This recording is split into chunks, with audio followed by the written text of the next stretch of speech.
Olá, pessoal! Sejam muito bem-vindos ao segundo episódio do nosso Casa Verde Podcast, sempre tratando de assuntos importantes que dizem respeito ao cotidiano, à vida da nossa sociedade.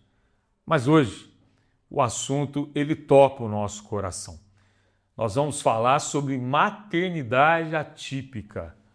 Eu tenho certeza que muitos pais e mães vão se identificar com as histórias que aqui serão contadas. Nós temos aqui duas mães que a cada dia lutam pelos seus filhos, pela inclusão, são verdadeiras guerreiras. E necessário fazermos um exercício de empatia para que nós tenhamos aqui, nessas histórias, a ideia de como a sociedade também pode ajudar, como que nós podemos fazer para que essas mães superem os desafios do cotidiano e do dia a dia. Obrigado pela presença de vocês. E eu gostaria de pedir que a gente começasse. Primeiro, vocês se apresentando e respondendo a uma questão simples. Sim. O que é ser uma mãe atípica? E contar um pouquinho da história que cada uma enfrenta no seu cotidiano, no seu dia a dia. Quem começa? Bom, meu nome é Raquel Moreira, sou casada, moro aqui em Varginha mesmo, e tenho um garoto com síndrome de Down com 21 anos. A notícia de mãe atípica veio depois do nascimento do Gabriel. Gabriel nasceu prematuro, com suspeita de cardiopatia e a suspeita da síndrome de Down. E só depois de assistido e orientado e cuidado em relação à cardiopatia que nós fomos tomar providências quanto a necessidades da deficiência dele em questão à síndrome de Down.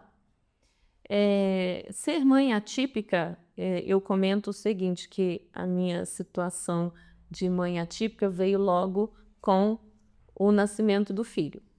Então, eu digo que foi aquela... caiu a ficha de ser mãe atípica quando eu me vi indo embora para casa e deixando o bebê na maternidade. Então, aquelas questões de passear com o bebê, a família conhecer, isso tudo foi podado, foi tirado, porque a gente se viu com ele internado ainda uns 2 a 3 meses, né? Então, a mãe atípica para mim surgiu foi aí. Eu sou a Sandra, mãe da Bianca. A Bianca tem 24 anos e a minha condição de mãe atípica não foi logo após o nascimento. Ela sim nasceu com uma cardiopatia congênita, rara, foi transferida para São Paulo e ela ficou bem, teve uma vida normal até os 5 anos de idade. A partir dos 5 anos, ela precisou fazer uma nova cirurgia cardíaca e aonde veio a deficiência. Aí veio a mãe atípica, sem saber nada, sem orientações, foi uma condição rara e a partir disso a gente está aí lutando para melhor condição, para o desenvolvimento dela e para uma boa qualidade de vida. E nós estamos falando de 24, 25 anos atrás, Sim. Quando a gente não tinha metade, né? Vou até falar metade dos tratamentos que nós temos hoje em dia. Então, o impacto foi muito maior. E aí a gente sabe que existe, isso eu já ouvi de vários pais e de várias mães de crianças atípicas, existe aquele impacto inicial quando você fica sabendo: meu filho é especial, a minha filha é especial, e é o momento do luto. Muita gente fala o momento do luto, Sim. De saber o seguinte: a minha vida não vai ser mais a mesma. A partir de hoje, eu tenho que ter um cuidado com meu filho, com a minha filha, muito maior que eu teria se fosse uma criança típica. Conta um pouquinho desse luto inicial, desse impacto de receber esse diagnóstico, emocionalmente, como é que vocês lidaram com a questão das emoções? E a família? Apoiou? Lidar com isso realmente é um luto, porque quando você está ali na gestação, você idealiza uma criança, um filho, e quase sempre que ele seja melhor do que você. A gente sempre quer ver o filho melhor do que nós mesmos, né? Você já imagina ali um advogado, um médico, um terapeuta, e receber essa notícia realmente é um choque, porque a preocupação vem assim: como ele vai crescer? Como a família, a comunidade vai recebê-lo? Ele vai caminhar sozinho? Ele vai alimentar sozinho? Eu vou ter subsídios para acolher todas as necessidades dele? Aí é essa a nossa preocupação. Aí bate o desespero, você fica realmente naquele momento de luto. Mas, mães atípicas que somos e ativas, a gente passou por todo esse processo do luto, a negação que vem sim. Você pergunta por que eu fui escolhida?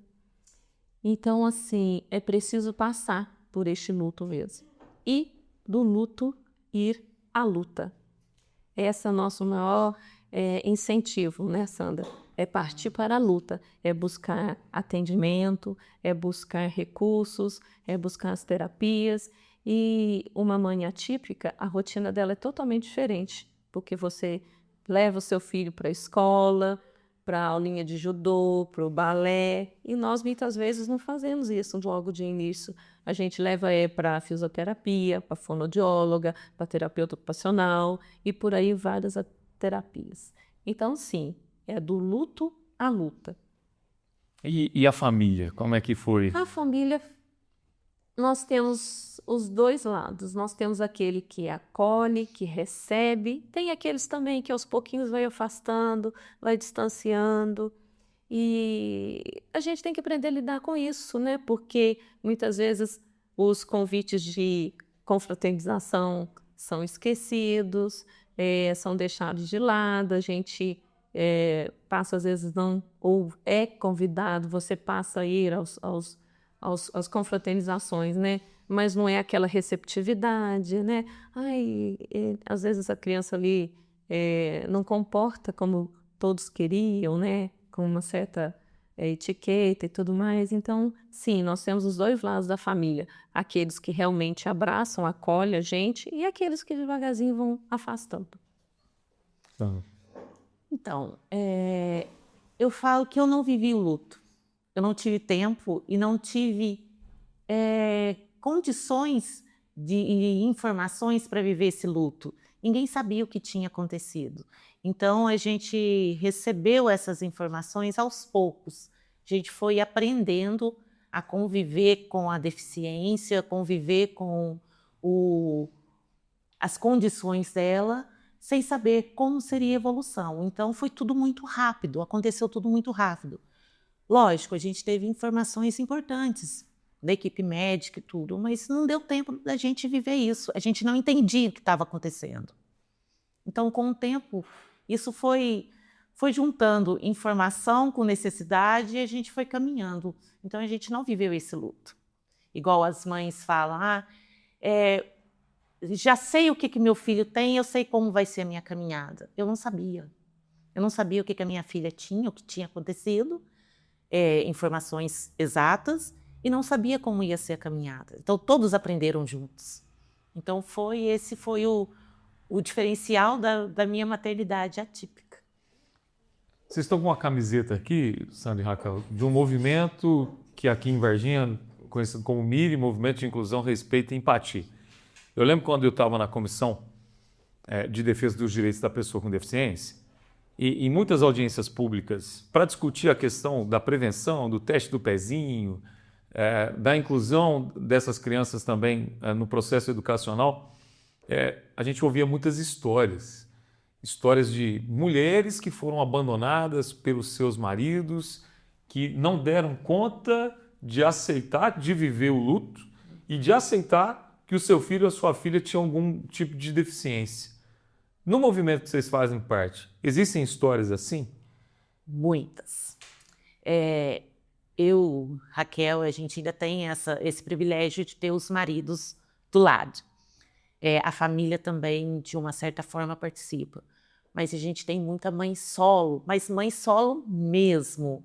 Aquela que não tem apoio da família, não tem apoio do companheiro. Esse companheiro abandonou no momento da notícia. Então, a maternidade atípica, ela é muito sozinha. Muito. E essa mãe, ela acaba também se privando de muita coisa, né? Do estudo, da vida profissional, muitas vezes dela mesma como mulher, né? Então, sim, é uma luta, realmente é uma dificuldade que a gente encontra também aqui na nossa comunidade. Nós estamos em 2026. Esse é um assunto que está aí o tempo todo sendo discutido, a mídia propaga, se discute na questão de políticas públicas. Mas diante de todas as informações, preconceito, tem muito ainda? Tem. Muitos. E assim, é um preconceito, até pela maternidade atípica. Chegam pra gente e falam assim, olha, você não trabalha? Não. Então você pode fazer isso. Você não trabalha? Ah, mas você não faz nada? Como que você está cansada?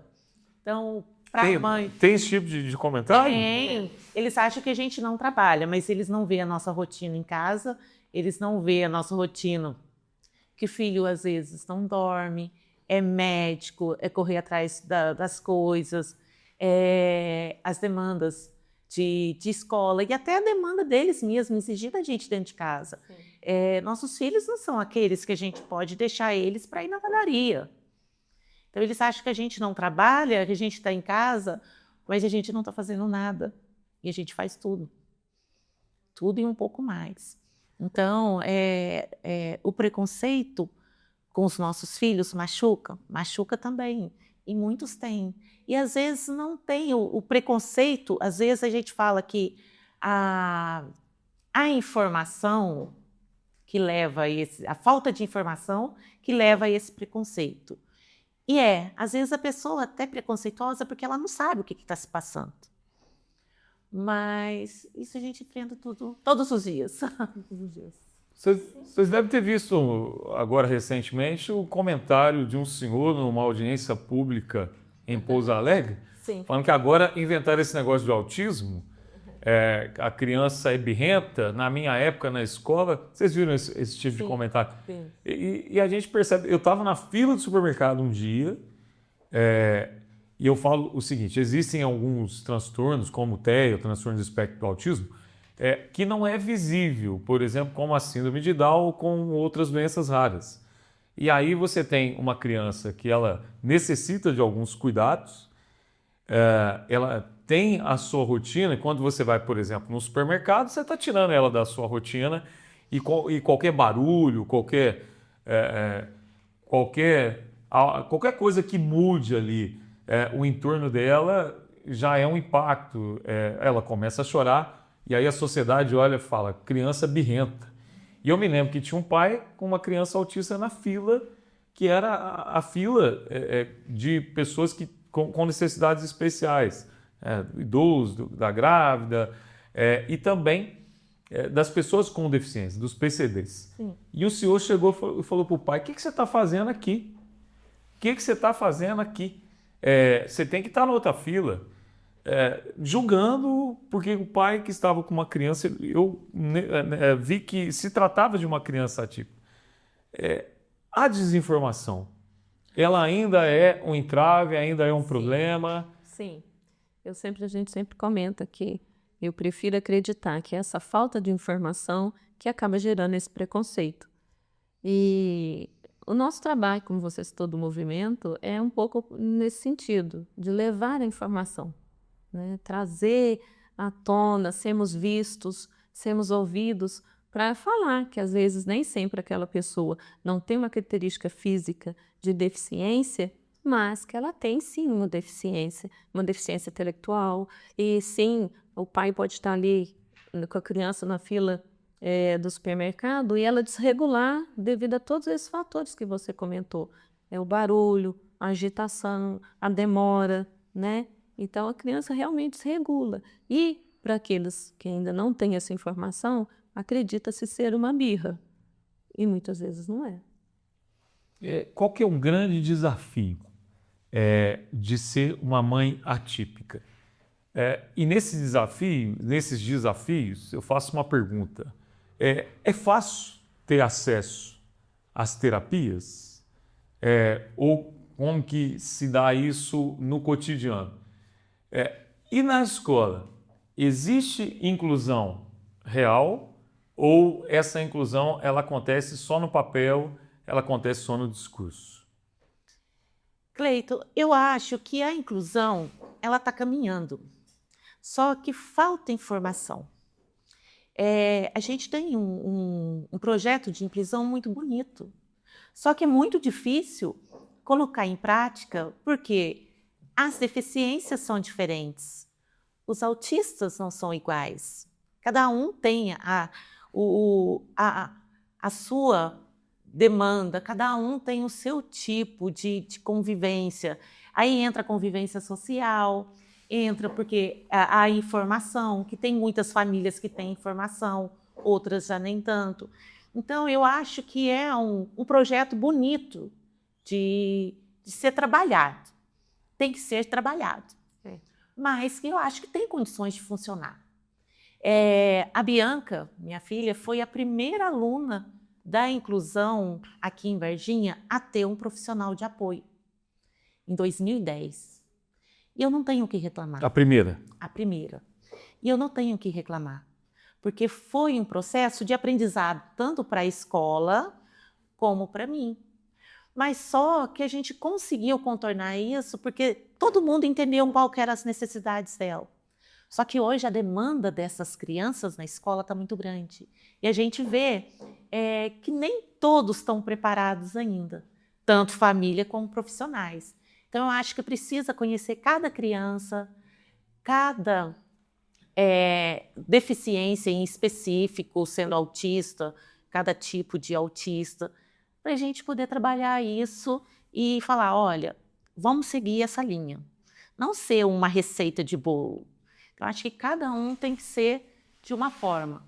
Mas que vai funcionar, vai. Eu acho um projeto bonito. Você tocou numa coisa que me incomoda muito, Sandra, porque eu fui professor durante muitos anos, na verdade, professor pro resto da vida.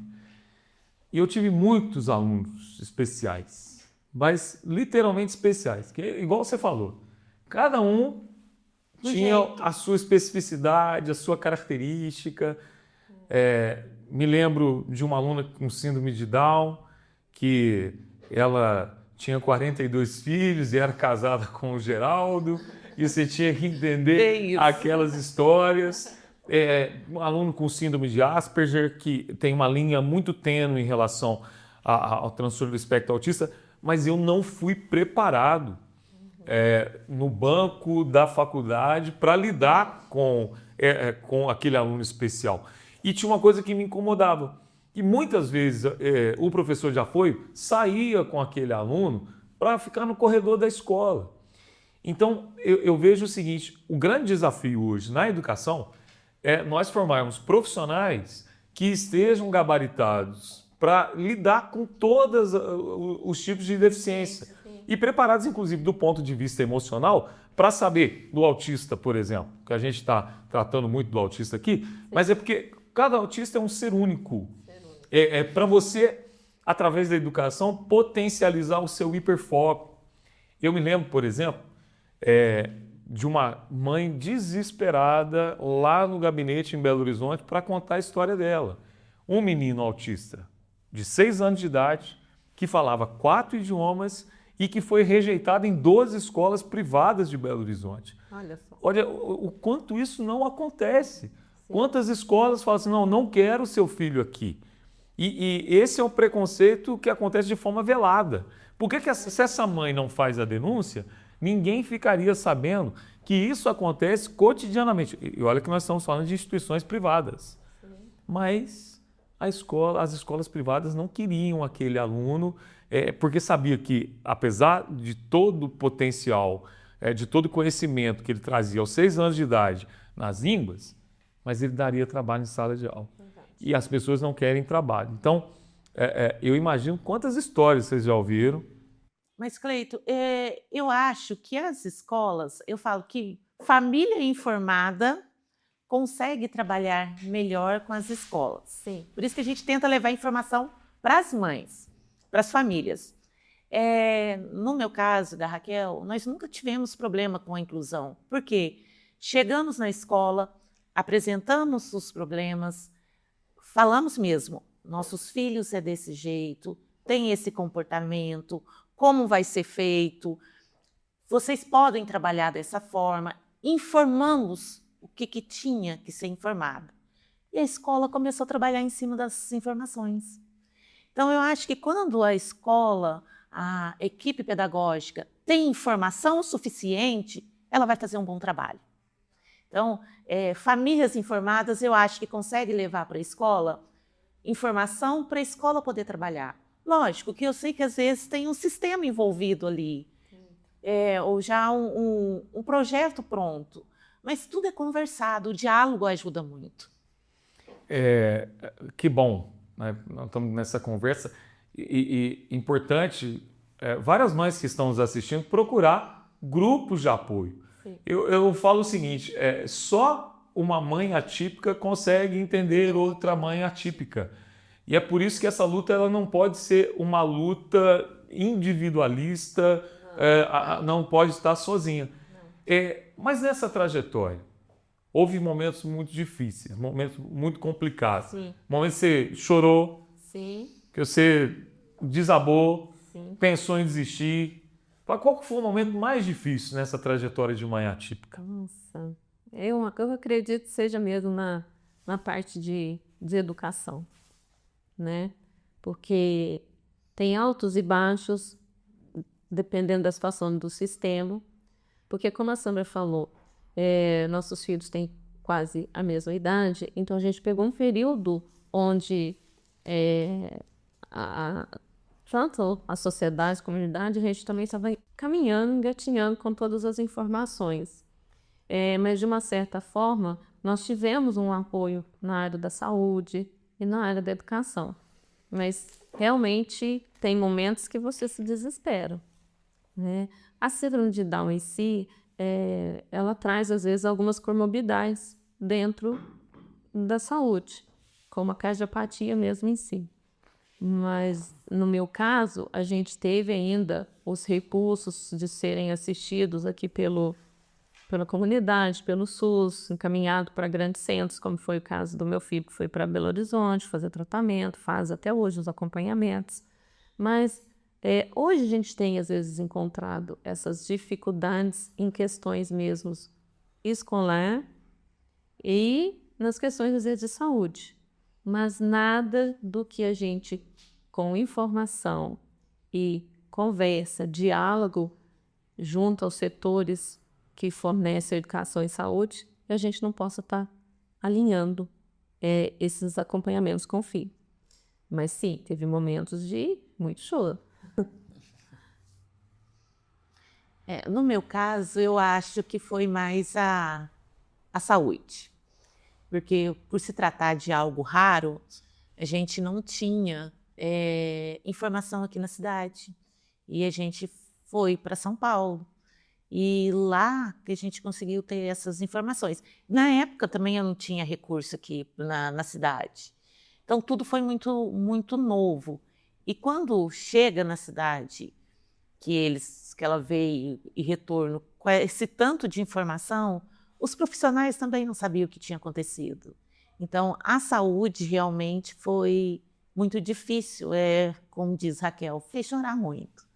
Mas todo mundo aprendeu juntos. Eu falo que aqui em Varginha eu encontrei excelentes profissionais que abraçaram a causa e a gente conseguiu aprender juntos o que estava acontecendo. E nessa caminhada de conhecer outras mães atípicas? Teve um momento que você se colocou no lugar de outra mãe e falou assim, essa mãe me impactou. Tem alguma história que assim foi de cortar o coração, que eu acho que é importante, porque vocês duas são exemplos de força, de coragem, de superação, de informação, que eu acho que nessa nossa conversa a questão da informação ela toca profundamente, porque, mais uma vez, informação é tudo.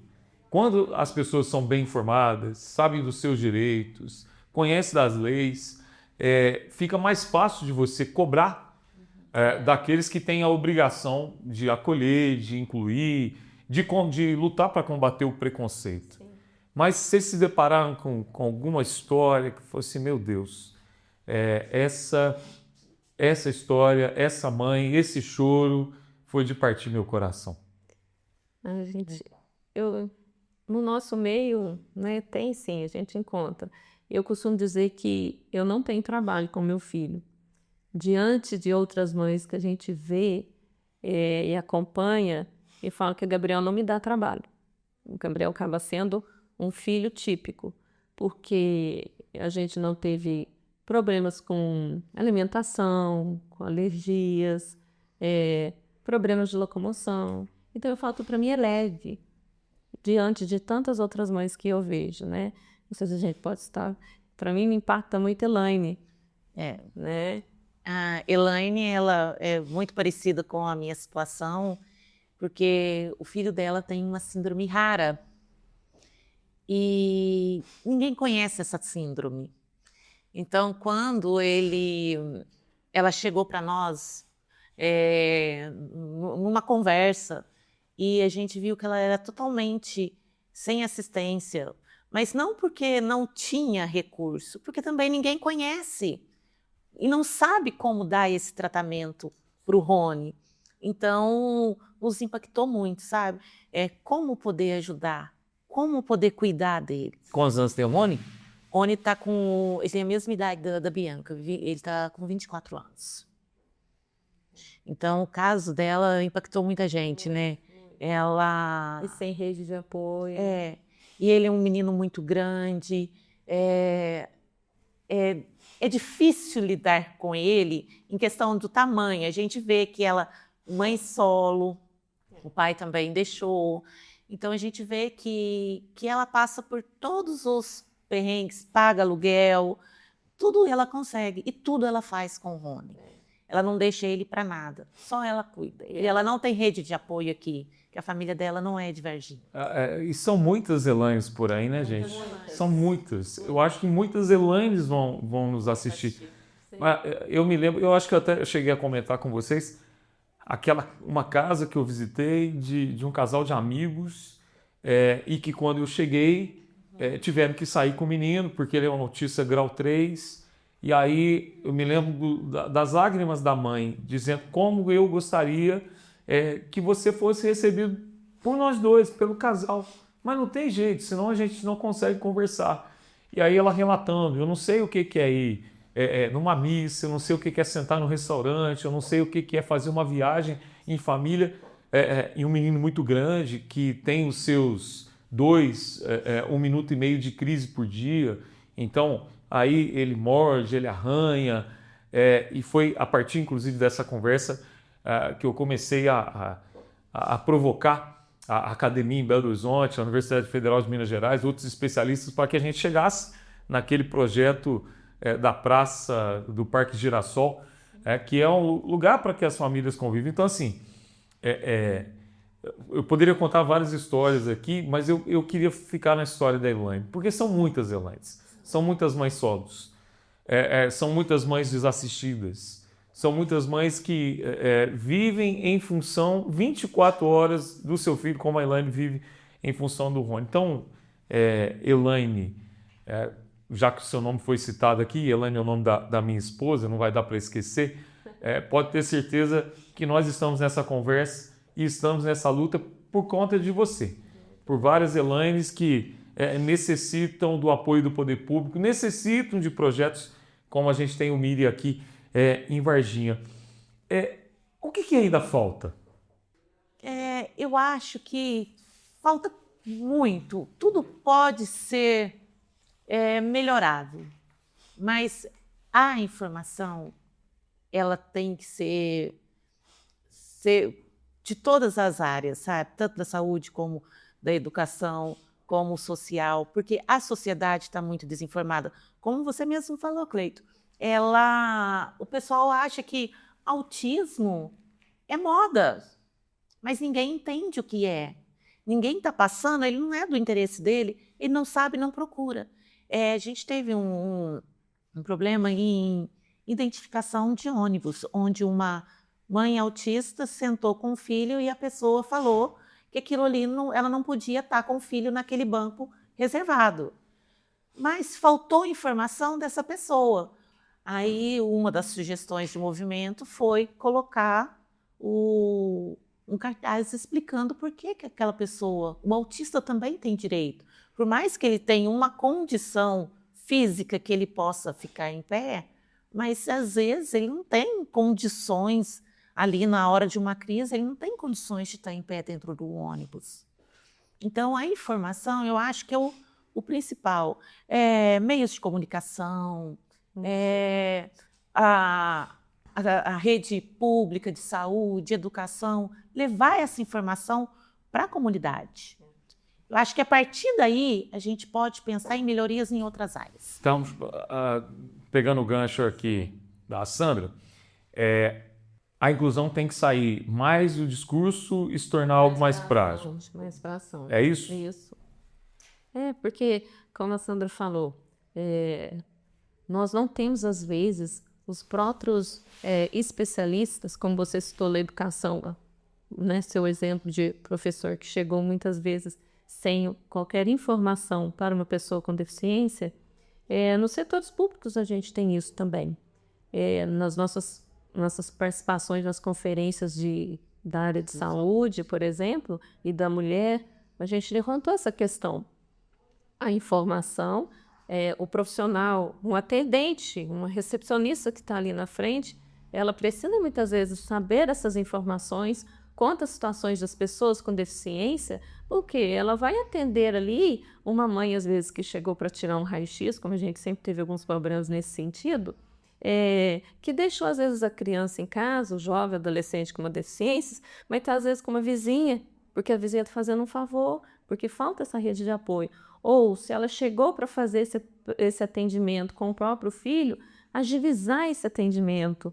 Mas é aquilo que você comentou, a pessoa, às vezes, vê ela sem uma condição física aparente e não faz ideia. Então, sim, a gente precisa dessa informação, dessa preparação dos profissionais para ter esse olhar mais atento. Vocês falaram que quando uma mãe atípica recebe o diagnóstico, algumas têm aquele sentimento. Eu sonhava que meu filho, a minha filha, viesse a se tornar um profissional, um advogado, um médico, um professor também, né? um empresário. Mas uma mãe atípica, ela tem planos para o futuro? Qual que é o sonho que você tem do seu filho? Então, como eu comentei no começo, muitas vezes a própria mãe se anula em certas condições pensando no filho. Por que não dizer, né? Os nossos filhos, embora não sejam PCDs, sejam pessoas com deficiências, eles podem ser um profissional. Mas não é um caso sozinho, não vai ser simplesmente o meu filho e a minha vontade que vai tornar ele um profissional amanhã. Eu preciso desses profissionais na área da educação, na saúde, nas terapias. Muitos dos nossos participantes do movimento Mirem têm condições de trabalhar, têm condições de ter um primeiro emprego, mas a comunidade, a sociedade precisa estar preparada para isso. E como a Sandra disse, nós somos engatinhando. A inclusão está engatinhando. Qual que é o sonho que a Sandra tem para o futuro da Bianca? O que eu tenho sonho de futuro para ela é que ela possa ser respeitada nos lugares que ela frequenta, nas decisões que ela toma. Porque muitas vezes, por ela não verbalizar, as pessoas não respeitam a vontade dela e acham que ela não tem esse direito de pensar. E ela pensa, ela tem que ser respeitada. Então, esse é o meu sonho para ela, que a vontade dela seja respeitada. E muito inteligente. Hoje nós estamos fazendo esse podcast num dia que está friozinho, chuvoso, e ali nós conversamos com ela e perguntamos o que você gosta de fazer no dia frio. E ela fez o gesto de dormir, que é o que todo mundo gosta de fazer. Todo mundo gosta de fazer. Nós estamos chegando aqui no final desse nosso bate-papo, de tanto aprendizado, de troca mesmo de informações, de tantas pessoas que vão nos ver e se inspirar na luta de vocês.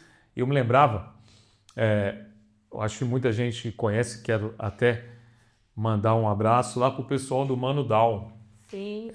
Que é um exemplo de história de superação. Porque o fundador do Mano Down, ele pensou num projeto por conta do irmão do Dudu, que estava praticamente abandonado, não tinha perspectiva.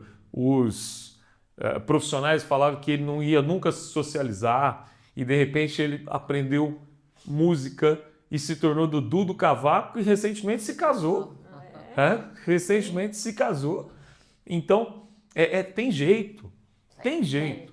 Porque todo ser humano ele tem o seu potencial. Eu me lembro até, trazendo até para a parte da espiritualidade, uma vez perguntaram para o Papa Bento XVI quantos caminhos levam a Deus? E aí ele respondeu, tantos quantos seres humanos existem na Terra. Porque todo ser humano criado por Deus é uma via que conduz de volta ao Criador. Muito mais esses meninos e essas meninas que são especiais. Muito. Porque a gente percebe ali a pureza, a humanidade, o carinho. O abraço que a sua filha me deu ali é um abraço que cura o coração da gente. Assim como eu chegava em sala de aula, às vezes com problema, às vezes pensando em desistir, numa segunda-feira, aquele cansaço já de início da semana, eu dava 70 aulas por semana e chegava um aluno desse, e me lembro do Pedrão, ô Cleitinho, eu te amo, e aquele eu te amo quebrava a gente por inteiro. Já estão mostrando o relógio, deixa uma mensagem para mães como você, Raquel, olhando para aquela câmera. Eu costumo dizer que fácil não é. Mas, como o Cleiton disse, eu te amo, um sorriso do seu filho, um olhar afetuoso nos fortalece, nos revigora e faz a gente ir para a força, ganhar força e ir para a luta. Eu deixo para as mães atípicas o desejo de nunca desistir e que elas não estão sozinhas. São muitas mães que estão nessa mesma caminhada, que não é fácil, mas que a gente consegue. Um dia após o outro, sem muita expectativa, mas a gente vai conseguir vencer todos os dias. E completando, não se sinta sozinha, não esteja sozinha, procure uma outra mãe, um grupo, um movimento, que juntas nós somos mais fortes. Meninas, muito obrigado. Que Deus abençoe. Obrigado por compartilhar com a gente suas experiências. Como é que a gente pode acessar o MIRI aí? Quem é aqui da cidade, da região, ou também outros lugares que podem se inspirar no grupo que vocês formaram. Como é que tem acesso a vocês? A gente está nas redes sociais como @Movimento MIRI e tudo junto. E hoje realmente o movimento está crescendo. A gente já tem representante lá em Brasília, que é uma mãe que está no grupo, que leva a causa para lá também. Tem em Santo Tomé, que o pessoal também já entrou em contato com a gente já levou a nossa história para eles. Quem quiser participar, estamos abertos. O movimento é para todos, é para a inclusão mesmo das famílias com deficiência e também das famílias que queiram participar, que não têm pessoas com deficiência, mas que têm empatia pela causa. A gente está aberto à conversa, aos encontros, aos momentos de inclusão. Obrigado, meninas. Nós te agradecemos. Muito obrigado. Muito obrigada. E você que nos assistiu até aqui, já percebeu, falar de inclusão é muito mais do que necessário. Por isso, compartilhe esse episódio, ajude a divulgar e vamos juntos, vencer o preconceito e lutar para que as nossas mães atípicas sejam cada dia mais acolhidas na nossa sociedade. Grande abraço, até o próximo episódio do Casa Verde Podcast.